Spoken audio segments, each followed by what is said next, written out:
Alright, let's go to the crib.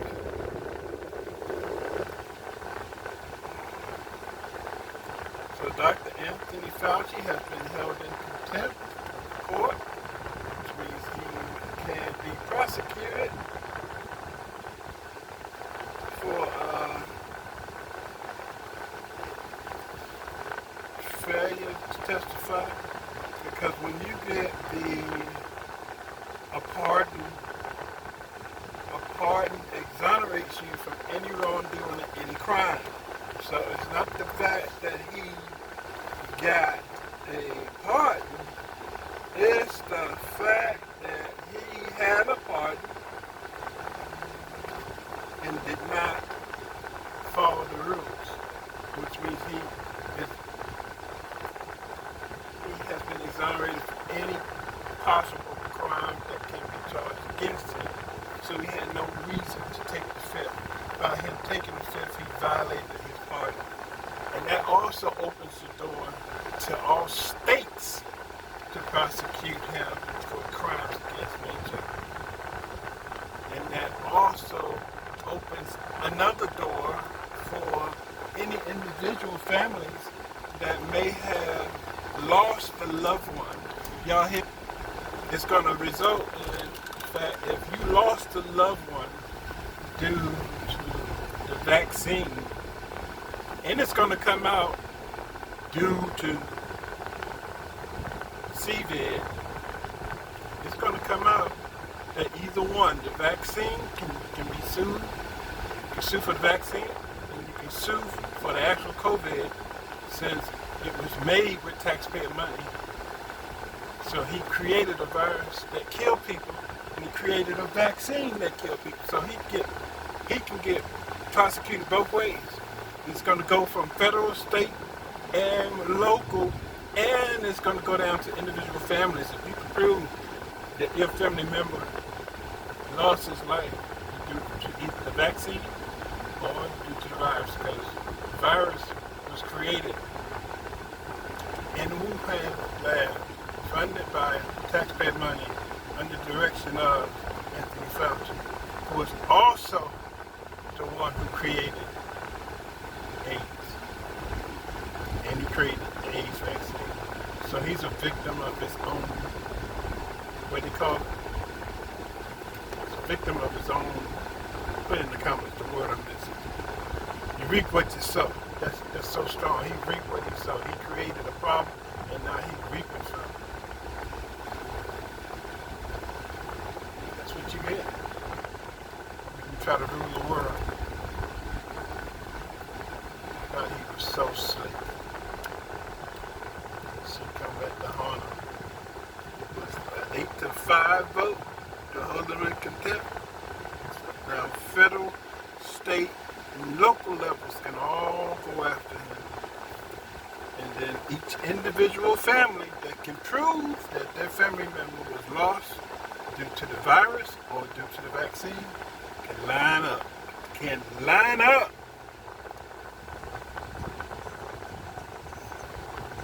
Good man, the ghetto. Ghetto. All right, brothers and sisters.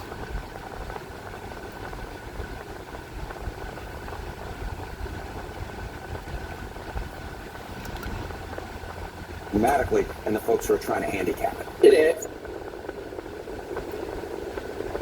One says he bets, and Hassan Piker is, from everything I can determine, is a raving anti-Semite. The long-term prognosis of me and Hassan Piker ever being in the same tent politically is about nil.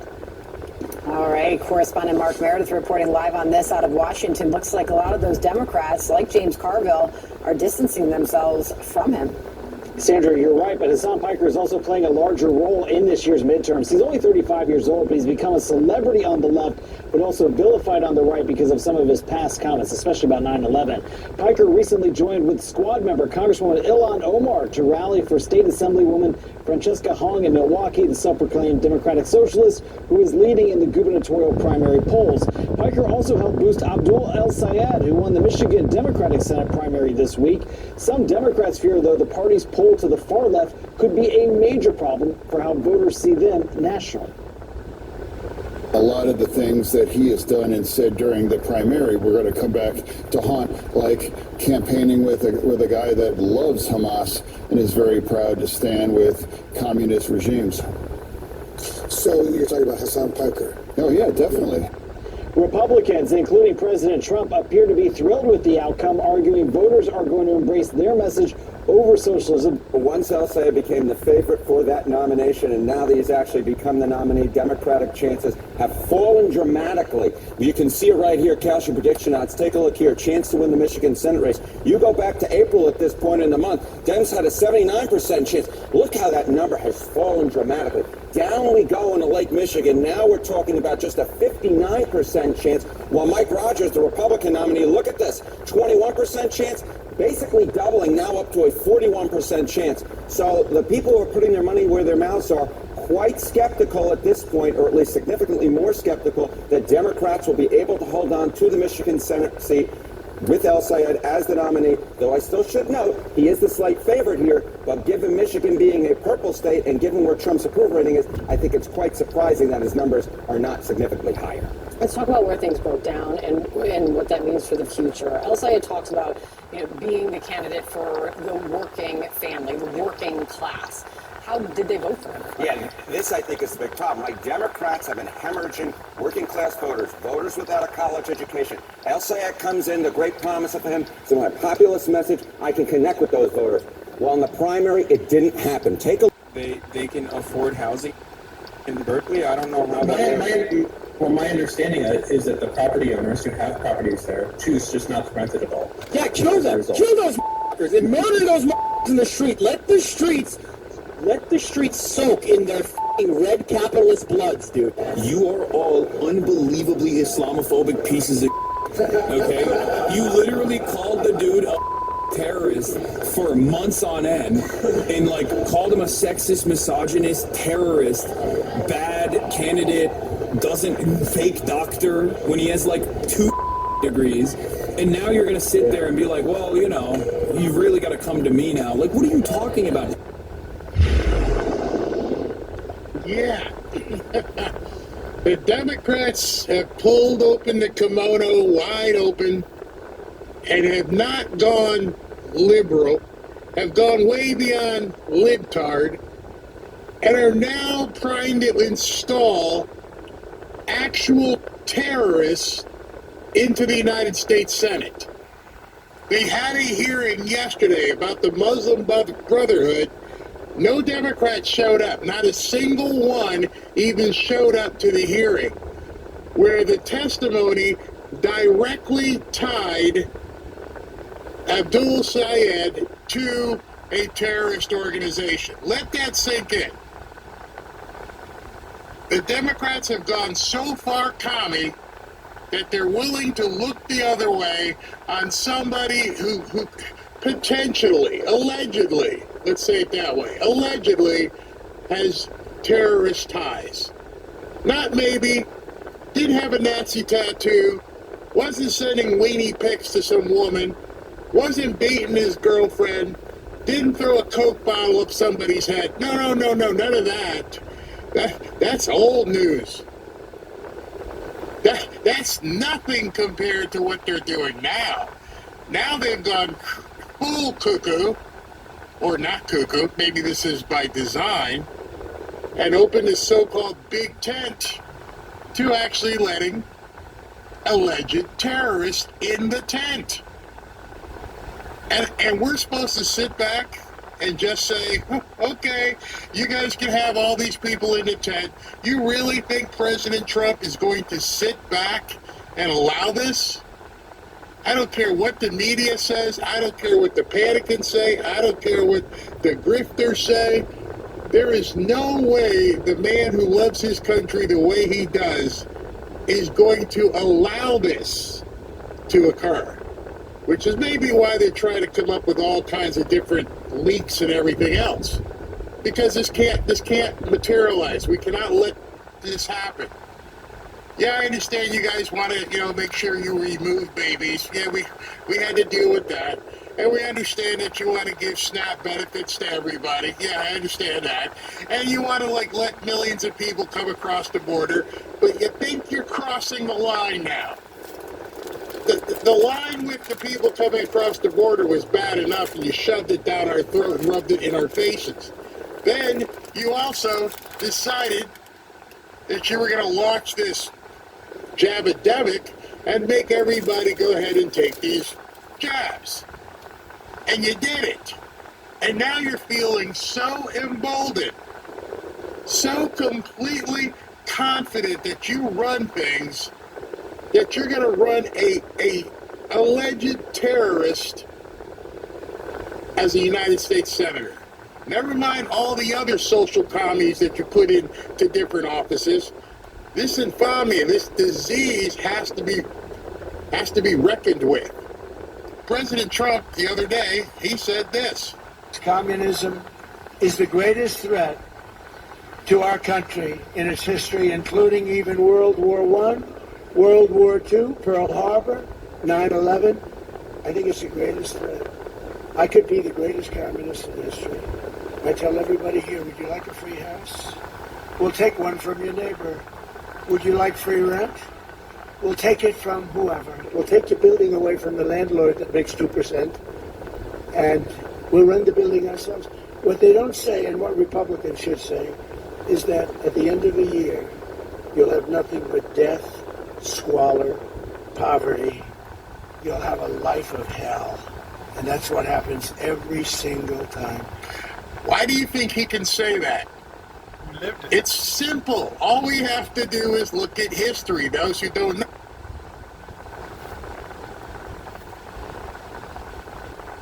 The stuff is tried, where it's failed. And as he just said, it always ends up the same way. There are no differences. People die, people are subjugated, and oftentimes it just looks like it's filth, a hell on earth. And you've got an entire swath of the American public that are embracing this insanity.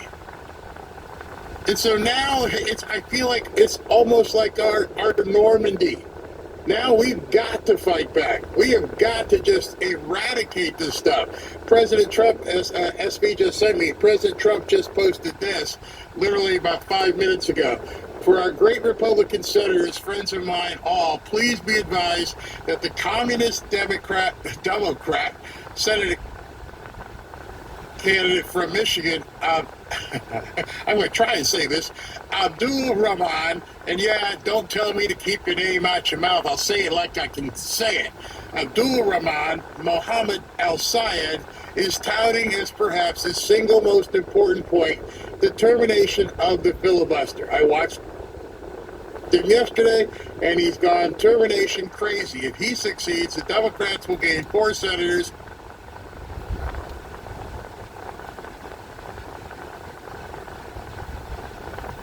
eight congressmen, many electoral and popular votes, which won't matter because they want to do away with the Electoral College anyway.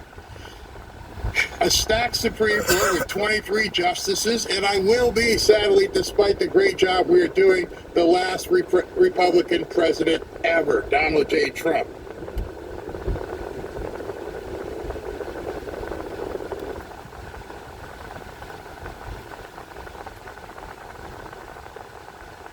He knows it. I know it. You know it.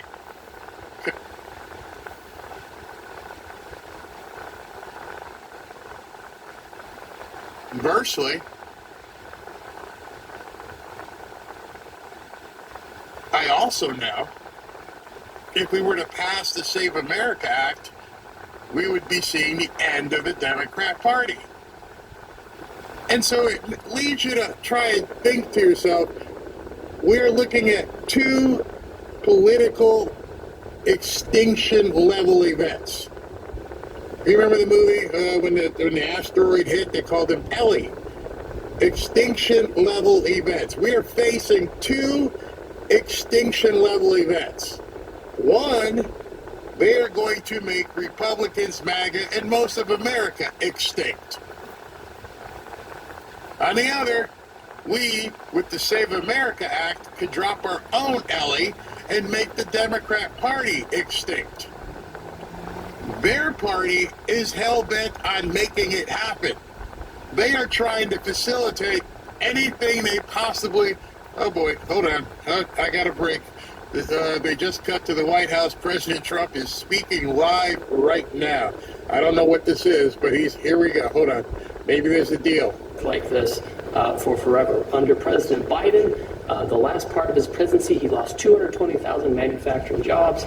The president has stabilized this. Now the manufacturing jobs are going up. So all of these indicators on manufacturing are happening. It's because of tariffs. It's because of trade actions. It's because of the investment credits you've given people, the tax credits, everything you're doing, the energy policy. All of it is bringing manufacturing back here, protecting American workers and American jobs. Well, tariffs are bringing us hundreds of billions of dollars worth of dollars. I mean, just money. The money that we've never seen anything like it with no inflation. By the way, everyone said, oh, there'll be inflation. We have very low inflation. We brought inflation way down. I inherited the worst inflation in the history of our country. They say 48 years, but I say the history of our country, and from the Biden administration, and we're bringing it way down. So the numbers beyond the money being brought in, the number of factories being built in our country is more now than we have ever seen before. There's never been anything like it. And you're going to see the results. And you're seeing the results already in construction jobs because they're being built all over the country. But in another year, as they start to open, there's never been, we call it the golden age of America. That's what it is. Now, we can talk, Steve, maybe you could discuss what we're dealing with on birthright citizenship. We had a very unfortunate decision in the Supreme Court concerning birthright. It was close, but a very, very unfortunate decision. So we're making adjustments because it's very unfair. This was done for a different reason. This was done right after the Civil War. This was for the babies of slaves. And what's happening now is people are building businesses around it. From wealthy people are building businesses around birthright citizenship. That's not the way it's supposed to work. It's a disgrace. They're buying their way in. And we're not going to let it happen. So, Steve, if you will, please. Yes, so today the President signed these two executive orders here relating to birthright citizenship and birth tourism. As the President mentioned, the 14th Amendment was passed exclusively in the aftermath of the Civil War so to ensure that the children of slaves would be citizens. It had no other meaning and purpose outside of that. And that's been clear, obviously, since the day that it was passed. You can go back and you could read the congressional debates. This is not something that's even seriously contested by anybody. The President is using his authority as Commander-in-Chief to sign first an executive order using the new ruling the Supreme Court issued to expand the definitions of people who are ineligible for birthright citizenship. That includes, for example, alien enemies of the United States, members of foreign terrorist organizations, and large categories of people who lobby and act on behalf of foreign governments. And so with taking this action, it ensures that large numbers of people who wrongly would be getting birthright citizenship will no longer be eligible for those benefits. The second action that he's taking, which is especially historic, is for the first time ever in American history to ban birth tourism. So I want you to really let that sink in. This has been something that people have talked about not only for years, but for decades. The idea that people come here pretending to be a tourist, pretending to be a visitor, saying they want to go to Disneyland, they want to go visit a monument or go to a national park, but the real reason they're here is to have a child, to make that child an automatic citizen, leave our country, and then have a U.S. citizen child. It gives them access under this broken system to welfare benefits, ultimately to the voting booth, and all the other rights and privileges that belong solely to Americans. So that practice of birth tourism is, as of the signing of this order, hereby banned. And what that means is that no one in the world is any more allowed to obtain a visa for this fraudulent purpose. It is probably, and President Trump has done many historic things on immigration, too many to list now, sealed the southern border shut, record deportations, record integrity, stopping foreign terrorist entry, record reduction in drug seizures, dismantling criminal cartels, dismantling the gangs, right? Everything he's done that has been so unprecedented. I would put this in the top 3 in terms of importance because it ends what has been one of the gravest and most egregious abuses of the American system, and it keeps American citizenship sacred. Thank you. Okay? That's big stuff. That's a big deal.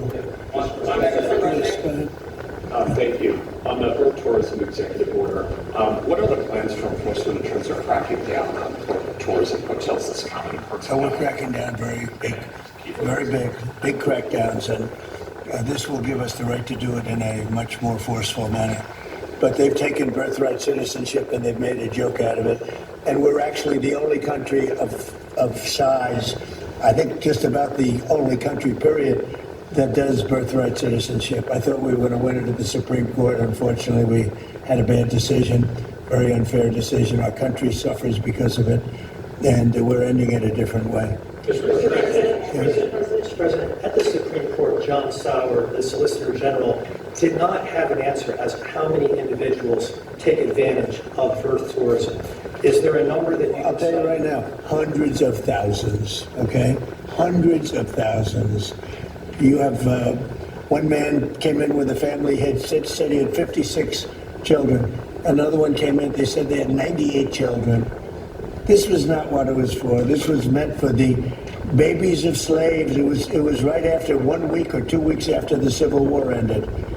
This wasn't for wealthy multi-millionaires, billionaires coming in and bringing 15, 20, 30 children along with them. It's become a big business, and we're ending that business, please. What makes you confident, Mr. President, that this will pass constitutional law? I think it will. I think, in fact, I asked a very talented person named Will Scharf, who's standing right behind me. Do you want to discuss that, Will? You felt pretty sure pretty strongly about it. The law is absolutely clear. What we're talking about, as Stephen said, with respect to birth tourism, something that used to happen incidentally, where somebody who happened to be on vacation here went into labor early and had a baby. This was sort of a relatively small problem. What we've seen in recent years, though, is organized rings, at times criminal rings, setting up a system whereby tens, hundreds, thousands, tens of thousands of people can come to this country in an organized fashion and give birth here purely for the sake of obtaining birthright citizenship. This order takes a number of different actions intended to combat those sorts of organized practices. We look very heavily at denying visas to people that we have reason to believe are coming here for that purpose. Visas both for putative parents, but also for the people organizing these rings. There's also obviously a law enforcement component. We'll have a full fact sheet released on this soon, but what we're doing is taking legally validated means that are clearly within our disposal and targeting them square on to this birth tourism industry. There's absolutely nothing in here that runs afoul of any of the Supreme Court's opinions on the subject. This is frankly, it's action that's overdue, and I'm thankful that President Trump is finally taking decisive action to combat this issue of birth tourism now that it's been queued up in the way that it has as a result of the Supreme Court's opinion. This should have been done a long time ago. This should have happened years ago, but we're taking care of it now, please. And could you help us understand how you distinguish between a tourist and a birth tourist? Well, I'll let you discuss it, please. Yes, happy to. And so, by the way, that was an excellent presentation. Thank you, Stephen. For those of you who want to do your research on this, Section 215A of the Immigration and Nationality Act gives the president this authority. 215A of the Immigration and Nationality Act. Very rarely used, probably one of the strongest laws in the entire federal code, gives him this power. And that's not the only, but it's the main statutory authority that's being used in this order. So birth tourism is by definition a fraud on the American system, on the American taxpayer, on the American visa. If you're coming here, and again, your stated purpose is that you're a tourist, then by definition, you are here to come for a few weeks, look at what we have, engage in commerce, and leave. So if you're telling a consular officer you're here as a tourist, but your true purpose and intent is to go to a baby mill, give birth, and try to mint an American citizen while you're here, then you're committing a fraud against the American government. And by definition, that visa can and should and will be an out-of-the-night. Mr. President, there was a report that you told donors that they need to get J.D. Vance elected in 2028. Is that your official endorsement? No. It's. I heard about it a little while ago. I think he's great, but we're way too early to even be thinking about that. Okay? And Mr. President, Republicans are arguing a lot right now about affordability. What is your message on affordability going into the midterm? Well, that's a good question, but it's sort of simple to answer. I inherited the highest prices ever. I inherited the worst inflation in the history of our country. And we have done an amazing job. And oil prices now are coming down very rapidly. If you look at what's going on, it's down to 75. When I started the very important excursion into the Islamic Republic of Iran, it was a very important excursion because they can't have a nuclear weapon. Otherwise, the whole world would get blown up. We're not going to let that happen. Not only us, not only the Middle East, the whole world would have been catastrophic. We had no choice. And we had oil down to less than $2 in many places like Iowa. Oil was down to, gasoline was down at numbers that people hadn't seen in years. $1.85, $1.95 so past Tuesday. I was in Iowa at a stop, and we had $1.95, another one, $1.85 a gallon. And we'll see those days pretty soon again, based on everything I see, as soon as the war ends. And I think it's going to end pretty soon. I don't think they can go much longer. Yeah, please. Has a deal been reached to reopen the Strait of Hormuz? Well, I don't want to say it has been. It's sort of open right now. You know, we have a thing called the blockade headed up by the U.S. Navy, and we control it. And now we control it, but they can always shoot something. They always have something or drop a mine. And if you have one mine sitting out there, you sort of mess things up because people don't want to take their billion-dollar boats and accidentally get hit by a mine. But I think we're doing very well. I just, you know, I'm involved in the negotiation. I think we're doing fine. It could be said, yeah. Mr. President, have you lobbied any of the undecided Republicans who will vote tomorrow on Todd Blanchard's nomination? I will lobby if I need to. I will lobby very, very diligently because he's outstanding. He should be good. I mean, I can't imagine he's as good as there is in the country.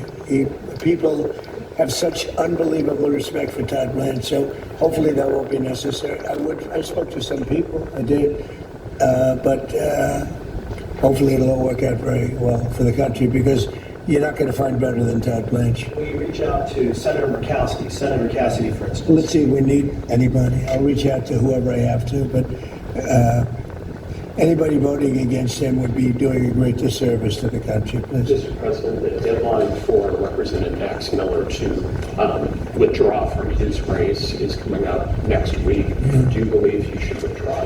Well, I'm not going to get involved in that. It's a very sad situation. And I know Max very well. But it's very, very sad that a situation like that takes place. Yeah. Do you think the DOJ should prosecute Dr. Fauci? Well, you know, they prosecuted Peter Navarro and they prosecuted Steve Bannon, two very decent people, over something that essentially was never prosecuted before.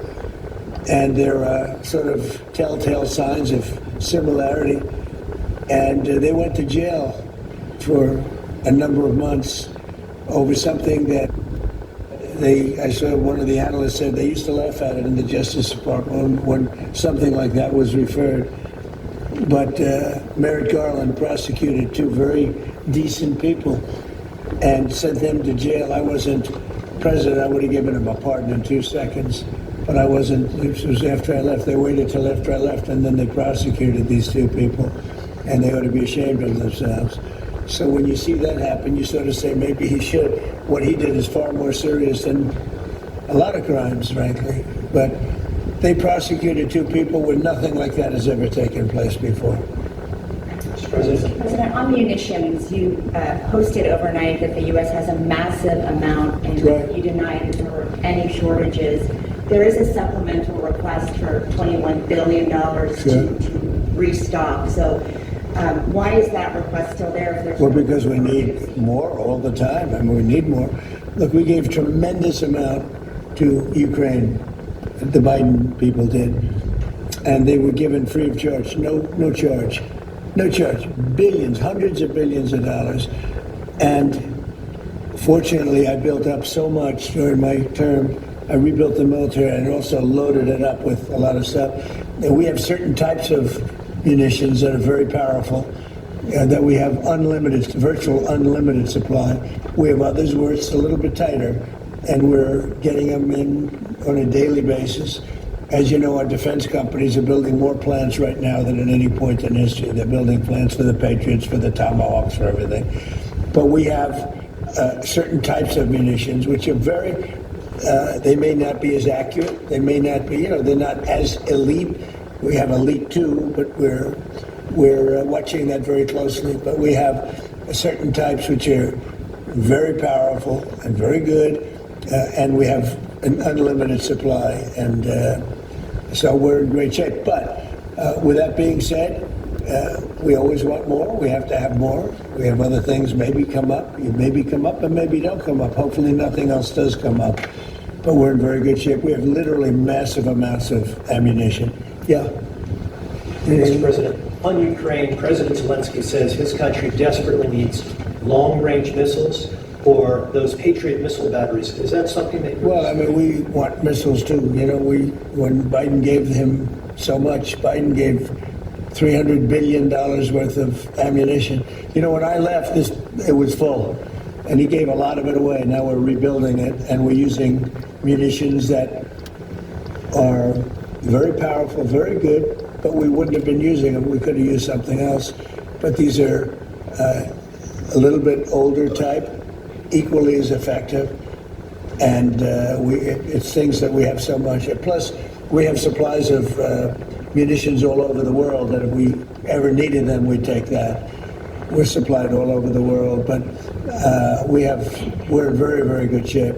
Russia seems to have increased their attacks on civilian areas. I know. That must be a concern to you. Well, look, we're not involved from the standpoint we're separated by an ocean, but I hate to see 25,000 young people a month get killed, and that's what's happening. Between Russia and Ukraine, they're losing on average 25,000, mostly soldiers, a month. And, we're working on it, and I think we're making progress, but it's a very violent war. There's a lot of hatred in that war, a lot of hatred between the two leaders. I settled 8 wars. I thought this would be maybe one of the easier ones, and it turned out to be the most difficult. But progress is being made. Thank you very much, everybody. Thank you. Look, you never take anything for granted, but obviously he's much further to the left, much farther outside of the political mainstream. I mean, you talk about the world being in chaos. During the campaign, a leaked audio from his campaign came out, Abdul El-Sayed, in which he was worried about commenting on the death of the Ayatollah because he didn't want to offend his supporters. Yeah, the world is in chaos, and this guy can't figure out what side of the ball he's on. And so, Democrat nomination. As I was saying about the where we are with this thing right now and how I feel like it's an extinction level event for either side. If we don't get the Save America Act done, we could be completely losing a huge opportunity, and we're going to let these people possibly sneak in the back door and take over America, and could mean the end of our way of life. If for some reason we did do what we need to do, we could make them extinct. We could do away with them. But for some reason, as I was saying, they're 100% in, or so we think, on doing the stuff that they want to do. Yeah, there's guys like Carville and there's some other people who are making noise, but at the end, even Fetterman, he doesn't like him either. But I want to see them break. I want to see them actually step away and vote against some of the stuff that these communists are trying to put in. Understand, we are this close. We don't have to win a whole lot of people. Remember yesterday, and as we're going to talk about it right now, and I mentioned it yesterday, he didn't even convert half of the entire Democrats in Michigan. And so that should tell you, looking around the country, and you saw how small the margin is that these people got in New York, there are so many Democrats who aren't buying into this, but they don't let you hear any of this stuff. And so I want, listen to this. For Senate, defeating Haley Stevens, it came in at a razor-thin margin. That might have caused some sense of humility for a winner, but not every winner. As bitter and as divisive and as cynical as the campaign against us might have been, I want us to realize that there is so much more that unites us now. Because the campaign that Mike Rogers and Donald Trump and their GOP MAGA allies are launching is already more bitter.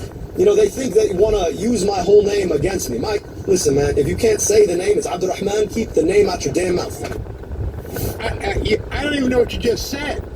Never mind not use your name. I don't speak that language. You're in America. We are not going to comply. We are not going to bend over backwards for you people to do the insane stuff that you want to do. It's not going to happen. I love that President Trump came out and fighting again, right back to the Supreme Court. This is going to go with the whole birthright citizenship thing. There is no laying down. There is no quit. You have to keep fighting. And so you can say what you want about President Trump, but he's letting everybody know.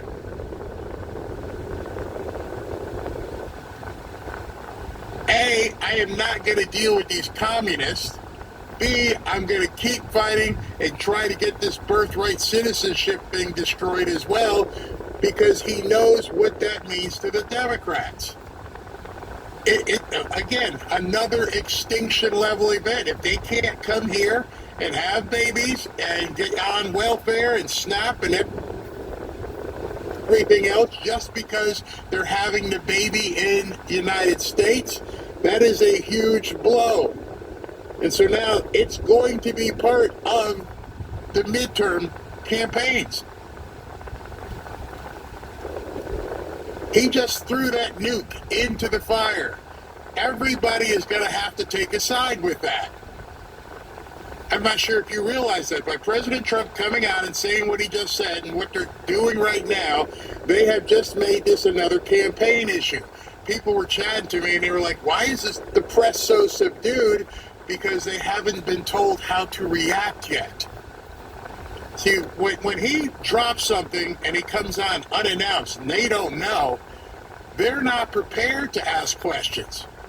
It shows very well. That's why a lot of times they start talking about something else because their producers or whoever has said, ask a question. You do this unannounced press conference, you just walk out there, they're like, well, I don't even know what to ask here. Then he says it's about birthright citizenship. Anybody got anything? Anybody got anything? Check your phones. They don't know. They are not well versed enough to think on their feet to ask a question. And that's why it goes off to Russia and Ukraine and everything else, because he's dropping nukes on the press. So now, in addition to everything that happened yesterday, what's going to happen on Tuesday with the other kook, now you're going to have to defend this. You're going to have to tell people you don't want to do away with birthright citizenship. And you're probably going to lose a number of people on the left for that, even after losing some people because of you nominated a nut job and you got another nut job running around saying crazy things like we deserve 9/11. So how much do we have to win in just Michigan? If we're just looking at Michigan, if he could barely beat the other Democrat, and it didn't include blacks, and it didn't include working people, Michigan is ripe. definitely right. Listen to what, I believe this guy's name is Mark Pett. The question is whether or not a lot of the moderate Democrats who were for Stevens will say, I just won't go there. I will defect from my party. Is it possible to find 5% that will do that? It is highly likely that you're going to find 5% of those Stevens voters who are going to switch to the other side, and that alone would give a margin of victory to Rogers. 5%, I believe that's light. If he couldn't get more than 48 or 49, that means there's a whole lot of people out there. We only need 5. What happens if we get 7, 9?